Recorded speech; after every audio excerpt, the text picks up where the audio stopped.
Luar biasa, luar biasa. Saya senang berjumpa kembali saya tahu saudaraku jemaat di tempat ini orang-orang yang diurapi Tuhan. Saya melihat senyum-senyum yang diurapi Tuhan. Saya melihat senyum-senyum yang diberkati Tuhan. Aminnya boleh yang paling keras. Kita masuk di bulan Maret ya saudara. Gak berasa ya, satu catur bulan sudah terlalui di 2025 ini. Dan kita masuk juga di satu seri firman yang baru saudara. Saya akan berbicara tentang family blessing. Kalau di bulan Februari kemarin I'm talking about financial, saya berbicara tentang keuangan. Tetapi masuk di bulan Maret ini saya akan berbicara tentang family, keluarga. Tapi hari ini saudaraku, saya akan mengambil satu topik yang masih berkaitan dengan bulan lalu. Ini topik yang sangat marak, yang sangat saya sayangkan saudaraku, menyebabkan kehancuran banyak keluarga. Itu sebabnya justru saya ingin membahas mengenai topik ini. Di dalam nama Yesus, jemaat di tempat ini dihindarkan dari semuanya itu. Saya akan berbicara tentang hutang. I know, saya tahu saudaraku. Ini sangat marak terjadi dan sangat meresahkan saudaraku. Hari ini saya akan memberi judul firman Tuhan, keluarga bebas hutang. Di dalam nama Yesus saya perkatakan terjadi atas keluarga demi keluarga di tempat ini. Keluargamu bebas hutang. Berapa banyak yang setuju dengan saya bahkan bahwa uang bukan segalanya? Sepakat ya saudaraku. Tapi berapa banyak yang juga mengatakan yes, keuangan pegang peranan yang sangat besar untuk kebahagiaan keluarga. Itu sebabnya saudaraku, saya mengambil waktu yang cukup lama gereja ini selama di bulan Februari kemarin, even I extend it. Tetapi tentunya yang di bulan Maret ini masih di dalam ranah kapasitas keuangan di dalam keluarga. Bapak Ibu. Nah berbicara tentang bebas hutang, boleh nggak sih saya tarik saudara dulu, kita mulai ya Pak. Pro kontra dari hutang. Ada yang bilang bahwa pastor, bukannya hutang itu asal hutang, bukan hutang konsumtif. Hutang usaha itu justru bisa meningkatkan kekayaan. Oke? Dari situ kita bisa memulai usaha, dari situ kita bahkan bisa beli rumah. Oke. Tapi ada juga sebagian yang kontra akan mengatakan kepada saya, pastor mau hutang apapun bahaya. Jangan. Oke ya. Saya tarik lagi ya, itu sebabnya saya katakan hutang baik versus hutang buruk. Seperti apa sih hutang baik, seperti apa hutang yang disebut buruk. Saya tahu kok ketika berbicara tentang hutang aja ini di sebagian di tempat ini saudara sudah, aduh kan gitu. Tapi it's okay ya Bapak Ibu, daripada saudara dengar di luar, dengar di rumah Tuhan. Boleh ya? Ada sebagian juga pro kontra tentang hutang yang mengatakan seperti ini, pastor, zaman sekarang kita sudah ada di dunia modern. Kalau kemana-mana bawa cash kan nggak enak. It's not convenience gitu. Kartu kredit bisa menjadi jawaban buat hal tersebut.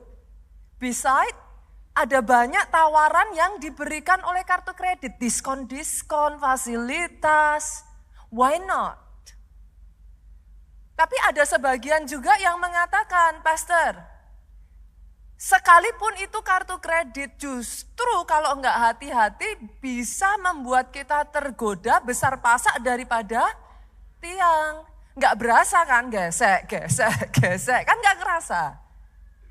Even if bahkan kartu kredit dan pinjol memberikan bunga yang sangat tinggi sekali. Kalau enggak hati-hati itu bisa menjadi jebakan Batman saudaraku. Malah terjerat pada lingkaran kemiskinan. Oke, saya tahu ada sangat banyak pertanyaan tentang hutang, saudara. In case saudara punya banyak pertanyaan, not only about, bukan hanya bicara tentang debt, tapi tentang hutang, saudaraku. Banyak sangat orang Kristen itu punya pertanyaan, tapi seringkali nggak terjawab. Senggol kiri kanan boleh nggak sih ikut som? Ikut som. Som di gereja kita menjawab itu. They answer it. Ada jawaban. Saya nggak tahu apakah di sini saudara punya pertanyaan sesederhana lah. Yang sedang marak juga dipertanyakan, persepuluhan. Iya atau tidak? Itu hanya pendetanya atau memang perintah Tuhan? Apalagi saudaraku, orang Kristen harusnya baptis selam atau boleh baptis perci? Nah itu semua pertanyaan. Apalagi saudara, ada sebagian juga dari saudara yang mungkin mempertanyakan, boleh nggak sih orang Kristen dikremasi? Atau orang Kristen harus dikuburkan? Nah semua pertanyaan-pertanyaan itu saudaraku som menjawab.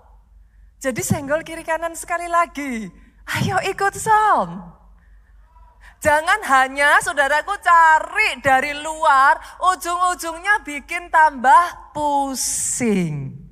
Saya balik lagi ya, saya tarik balik lagi ya. Let's talk about hutang. Kita berbicara tentang hutang. Saya akan melandasi, boleh nggak saya omong ini dulu saudaraku. Saya sampaikan ini dulu. Sangat penting bagi kita untuk saling menghargai satu dengan yang lain. Oke ya.